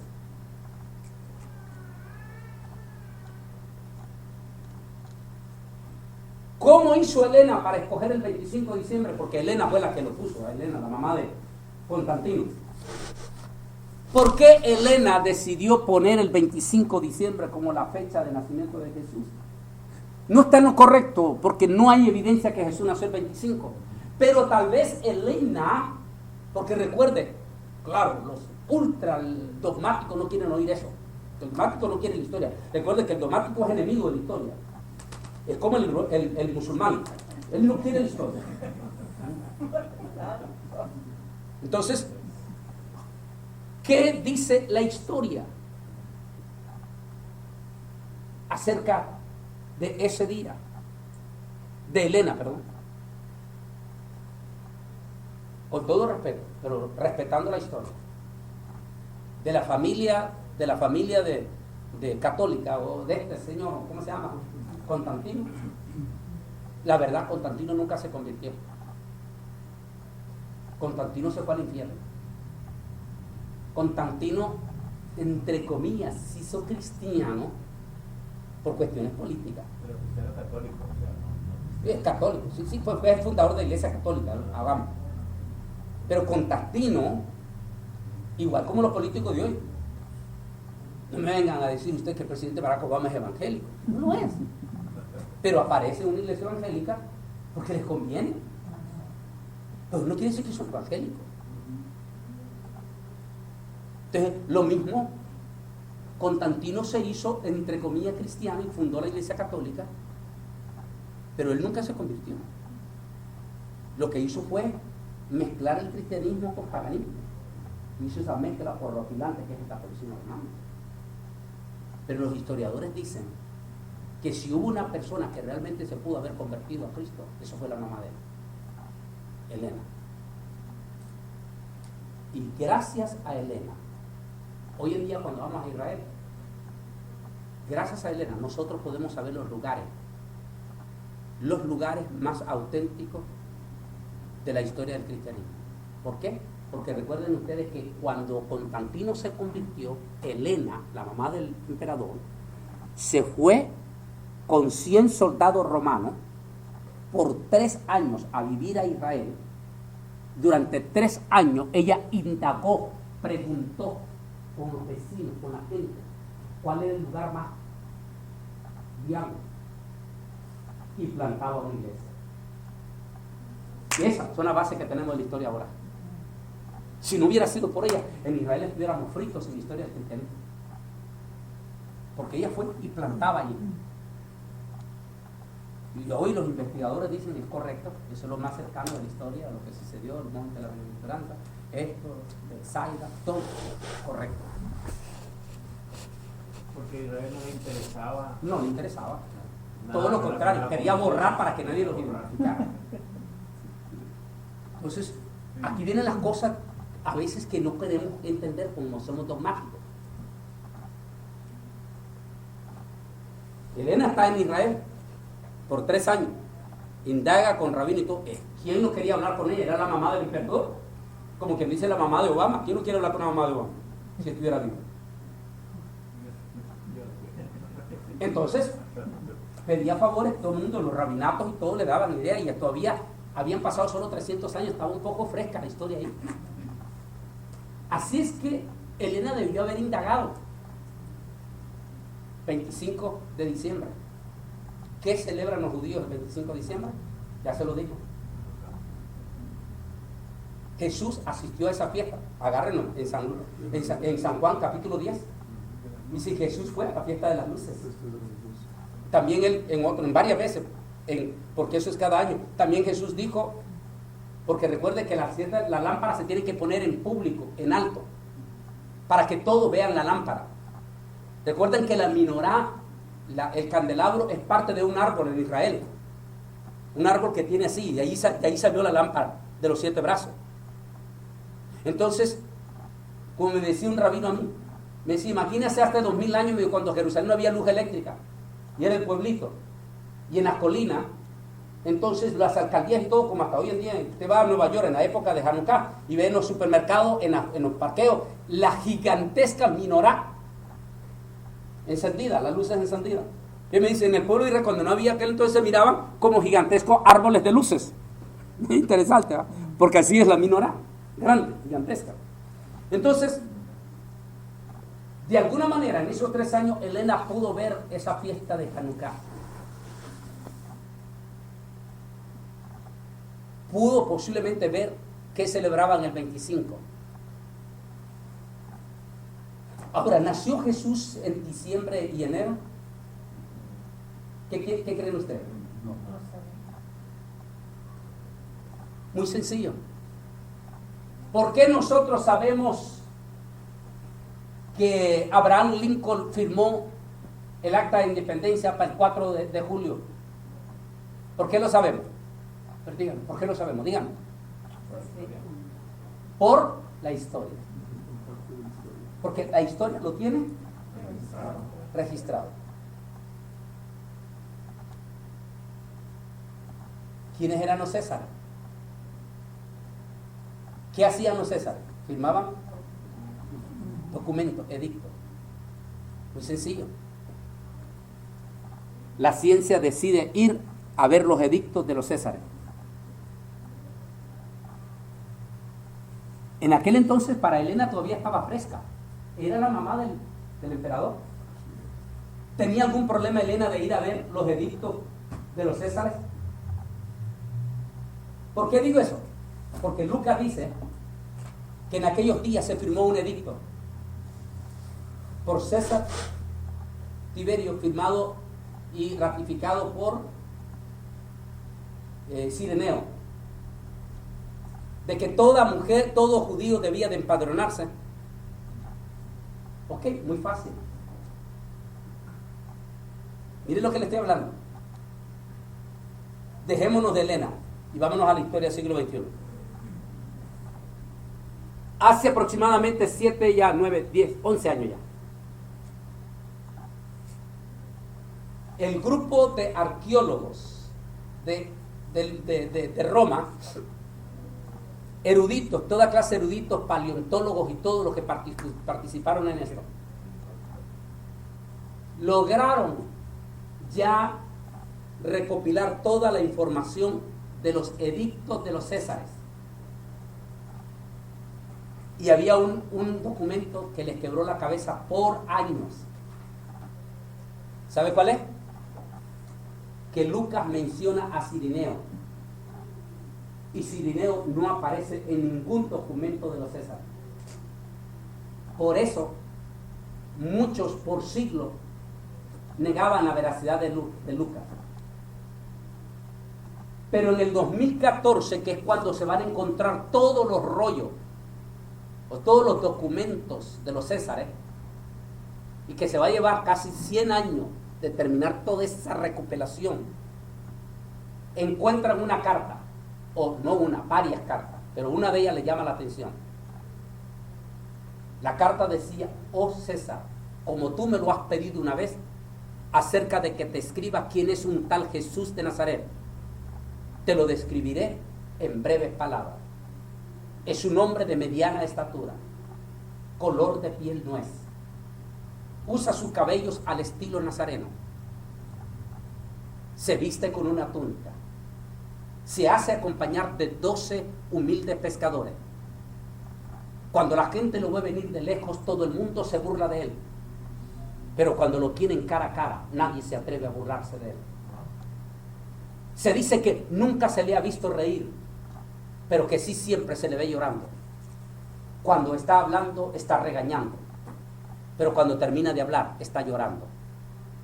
Tiene la mirada de un rayo de luz, y cuando uno lo queda viendo fijamente, necesariamente sienta el deseo de amarlo. Por lo demás, César, los rabinos de toda esta región me han dicho que nunca antes en historia se ha levantado otro rabino como este Jesús. Si deseas saber más de él, solo dímelo y con gusto yo te lo mandaré. Firma Publio Centulio. El gran impacto. ¿Quién es Publio Centulio? Y comienzan los científicos. ¿Quién es Publio Centulio? Y ¡bum! Llega la historia que Roma utilizaba para sus oficiales, cuestión de protección militar. Utilizaba dos nombres. El nombre delante de la asamblea del César, su nombre original, y su nombre gentilizado para protección de él y su familia, gentilizado en el país donde le tocaba ser jerarca. Resulta que el nombre de Publio Centulio gentilizado era Cirineo. Así que Publio Centulio y Cirineo es la misma persona. Cuando descubren el nombre de Cirineo, van a ver qué otro edicto firmó Cirineo. Y llegan al edicto del empadronamiento. Resulta que, y eso no me lo crea a mí, investígalo. Resulta que el calendario, ¿cómo se dice? A la agenda de trabajo de Roma comienza en el mes de febrero. Es decir, su agenda de, ¿cómo se dice? Otra palabra ahí.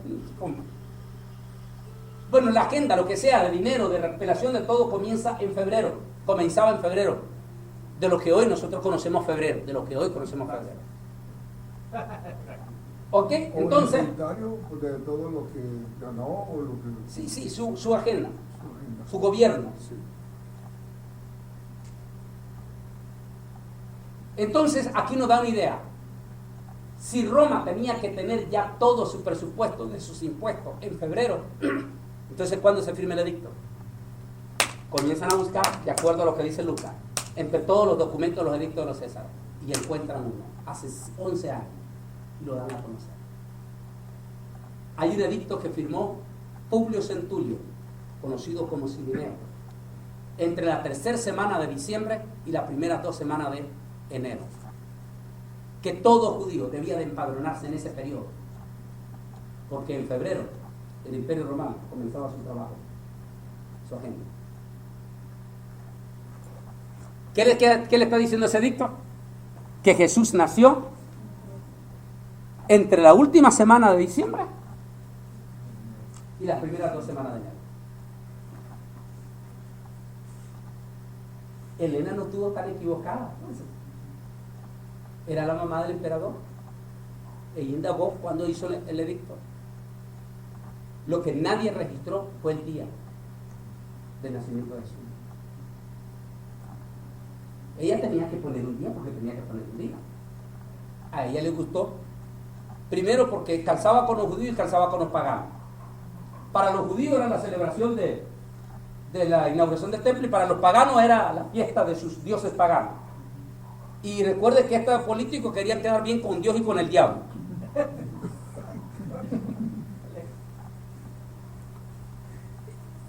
No vamos a quebrar la cabeza si nació el 25 o no el 25.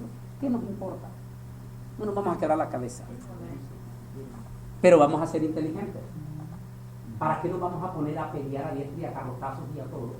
Y quedar con la gente educada y todo como unos radicales. Ningún mes la gente está más sensible para oír el evangelio que el mes de diciembre. Sea inteligente.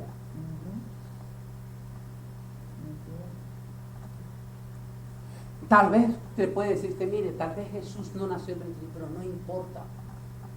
Lo lindo es que usted esté de acuerdo conmigo, que hace 2000 años fuimos visitados por el personaje más extraordinario.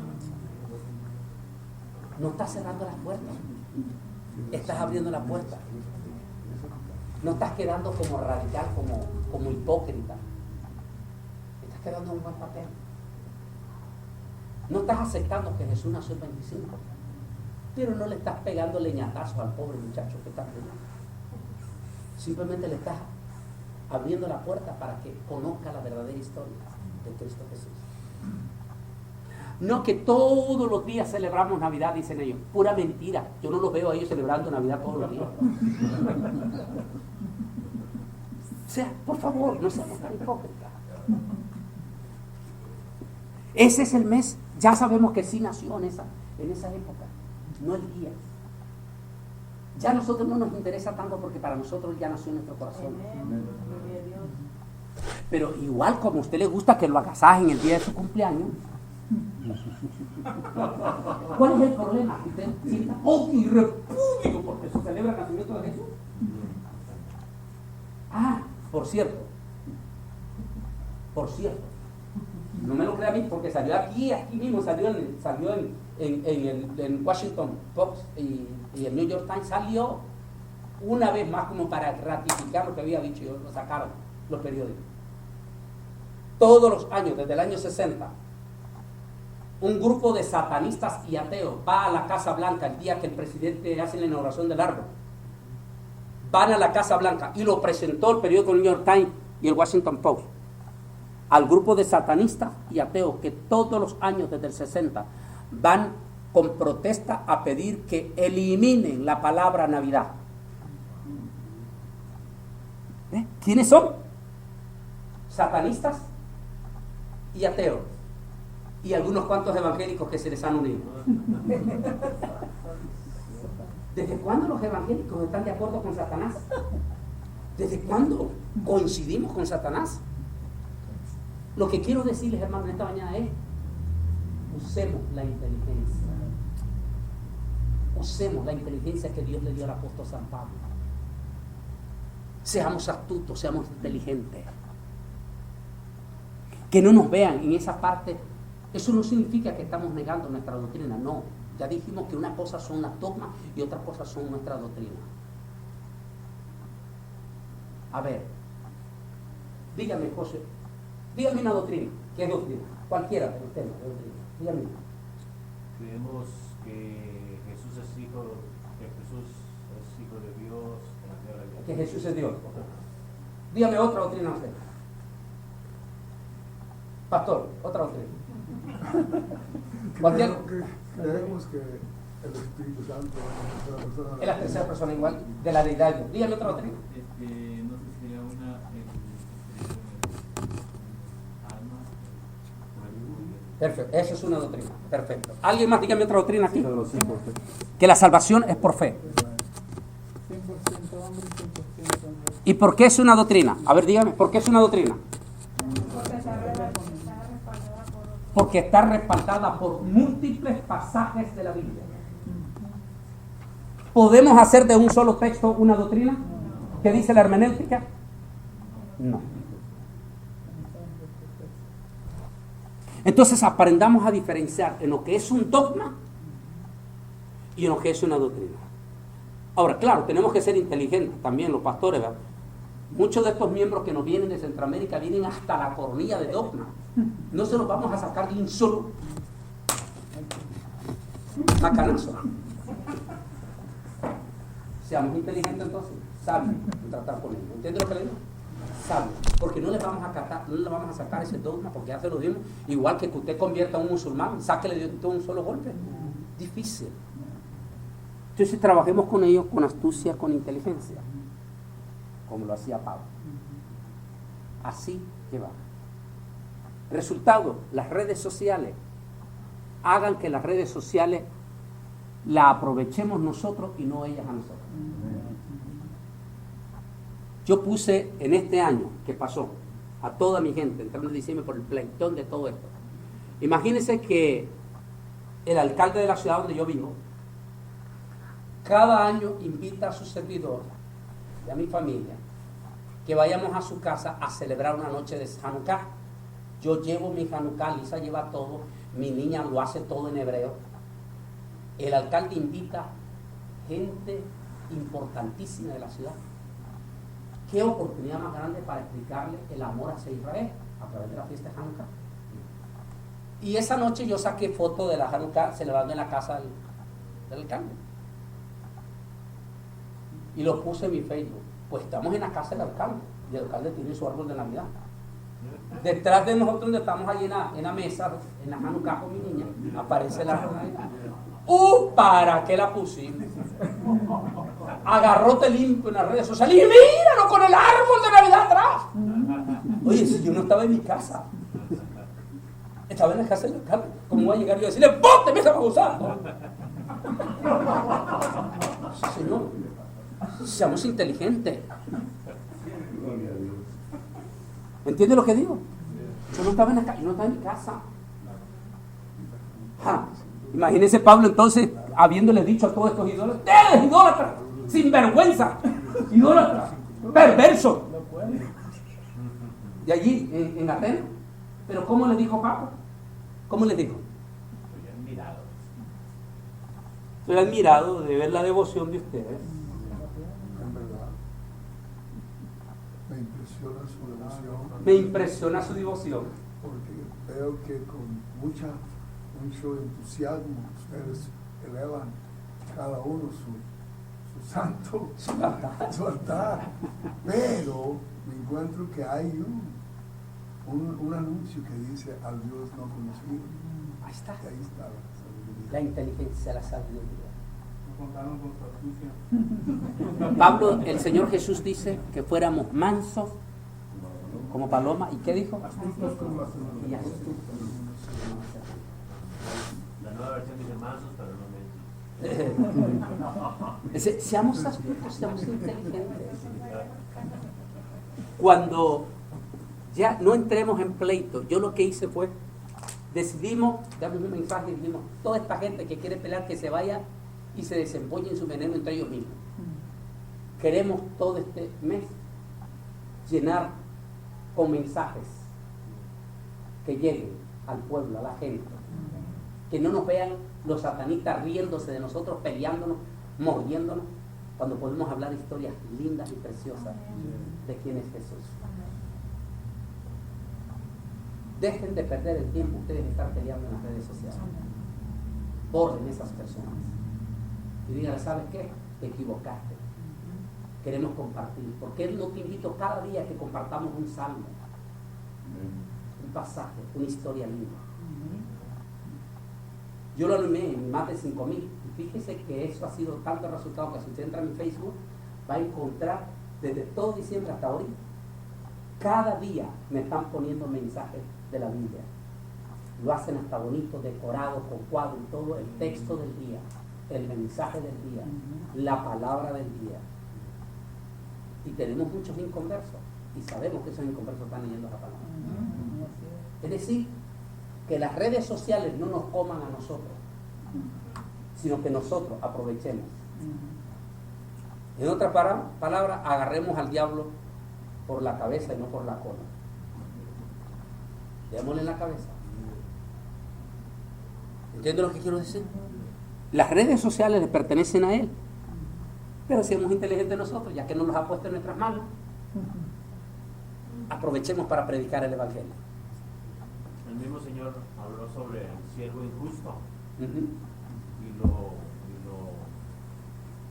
lo elogió por su astucia. Por su astucia. Y él dice, y El mayordomo las personas injusto. del mundo, las personas de la oscuridad son más astutos que los hijos de Dios. Son más sagaces que los hijos de la luz. Seamos sagaces. No deje que las redes sociales se lo coman a ustedes. Enseñen pastores a su iglesia. No crea todo lo que se escribe en las redes sociales. Investigue quién es el que escribe, quiénes son, quién les paga, quién los financia, por qué no trabajan, por qué solo pasan las 24 horas. ¿De qué iglesia? ¿Dónde fueron? Que inclusive lo debemos de hacer hasta así. Por ejemplo, el pastor Abdo, George Abdo, es un tremendo, lindo siervo de Dios de Miami. Es el pastor de mayor jerarquía de año en Miami. Así que Abdo te conoce todos los pastores de Miami. Yo lo tuve en mi programa Abdo. Yo le dije, pastor Abdo, ¿quién ordenó a Guillermo Maldonado en el ministerio? Pastor Aldo dice, nadie. No hay un solo registro en Miami de ningún concilio que lo haya ordenado el ministerio. Como usted se está sometiendo a alguien que ni siquiera sabe quién ordenó. Pero el hermano Josué Guerra, usted sabe que él fue ordenado en la iglesia de Dios desde niño. Hermanos que fueron ordenados en las asambleas de Dios o en diferentes concilios, pero fueron ordenados. Tienen un historial de dónde fueron ordenados. Su servidor, fui ordenado primeramente en la iglesia de Filadelfia, en Tegucigalpa, Honduras, Pastor Rafael Antunes. Y por más de 25 años ingresé en la iglesia de Dios. Entonces, oye, si este señor tiene un origen oscuro, ¿cómo me voy a someter yo a su apostolado? Cuando ni él mismo se sabe quién ordenó. ¿Qué se llama eso? Utilizarlo. Cash Luna. ¿Cómo es que Cash Luna de la noche a la mañana se levanta como la espuma? Y de la noche a la mañana, en solo 14 años, este hombre crea un templo de $300 millones en el país uno de los países más pobres de Centroamérica. Y que entierran la Biblia antes de construirla. Exacto, que es un acto de masonería. Que utilicemos la inteligencia. Eso no es que estamos hablando mal de Cash Luna, no estamos hablando mal de él. Mal es que si yo digo que él es un adulto, que él es un ladrón, eso sí, y allí no tengo respaldo de Dios. Yo no puedo decir que Cash Luna es ladrón, yo no puedo decir que Cash Luna es homosexual, yo no puedo decir eso porque yo no puedo probarlo. Y eso se llama difamación o calumnia, eso yo no lo puedo decir. Pero sí puedo refutar doctrinalmente, ahí sí puedo, porque tengo las evidencias bíblicas para refutarlo. Como apóstata. Entonces, aquí viene la misma pregunta. ¿Quién ordenó a Carlos Luna al ministerio? Váyase con los guatemaltecos y pregúntele. Carlos Luna dice que se convirtió en la iglesia Amistad o Fraternidad Cristiana de Guatemala, algo así. ¿Quién es la iglesia Fraternidad Cristiana de Guatemala? La primera iglesia apóstata de Guatemala en los 80. La primera iglesia que se desvió de la doctrina. ¿Dónde se convirtió entonces Carlos Luna? En una iglesia apóstata. ¿Qué dice la regla de oro? Que el árbol malo no puede dar frutos buenos. No dice que no puede dar frutos. Claro que va a dar frutos. Pero su fruto no puede ser bueno. ¿Qué es lo que estoy enseñándoles en esto? Usemos nuestra inteligencia. No nos vayamos de primas a primeras con una persona. ¡Ay, que viene el apóstol tal! O que viene la profetisa. Porque, por cierto, que ni le dicen profetisa, no profeta. Que eso es gravísimo. Porque si usted va a una sinagoga judía y dice, y ahora con ustedes la profeta Ana Méndez, le van a quebrar la silla a todas las mujeres judías. Porque en el judaísmo no se puede masculinizar a una mujer en el altar. Porque la Torá prohíbe terminantemente masculinizar a una mujer o femeninizar a un hombre en el altar para no desatar el espíritu de lesbianismo o de homosexualismo. Así es que la palabra tiene que ser palabra femenina o palabra masculina. En el hebreo la palabra más masculina para un profeta o boca de Dios es profeta, naví en hebreo. Y la palabra femenina para una mujer es naviot, significa profetiza. No se le puede decir profeta a una mujer. Igual que no se le puede decir apóstol a una mujer, porque la palabra apóstol es una palabra que no tiene ¿cómo decir? Es masculina, no es femenina, es masculina. Dígame una cosa rápido. Todos los apóstoles, ¿de qué origen eran? ¿De qué origen eran? Dígame, todos, incluyendo Pablo, ¿de qué origen eran? Judío. ¿Qué estoy diciendo del judaísmo? Que no se puede masculinizar a una mujer. Ahora entiende por qué ningún apóstol lo encuentra usted ungiendo a una mujer como apóstol. No hay un solo pasaje en el libro de los Hechos. ¿Por qué? Dígame, ¿por qué ninguno de los apóstoles nombró a una mujer apóstol? Dígame. Rápido, les acabo de explicar. Porque no se puede. Ellos eran judíos. Y como judíos sabían que no se puede dar un título masculino a una mujer. En cambio, pastora sí. Porque la palabra pastor y pastora en el hebreo sí está bien. Para el hombre es pastor, para la mujer pastora, está bien, no hay ningún problema. Ambos títulos se pueden utilizar, masculino y femenino. Así es que los judíos no tienen ningún problema en llamar pastora. Pero profeta o apóstol a una mujer, no lo pueden. Pero en que ahora entró un boom de que todo el mundo, ay, este es el apóstol, este es el profeta. ¿Y quién lo nombró como? Igual, exactamente, que Guillermo Maldonado. ¿Quién lo nombró? Ajá. Ah, que me nombró Cash Luna, me nombró. Bueno, ¿y quién nombró a Guillermo Maldonado? ¿Y quién nombró a Cash Luna? Entonces viene la rama y resulta que al final fue el mismo diablo que lo nombró.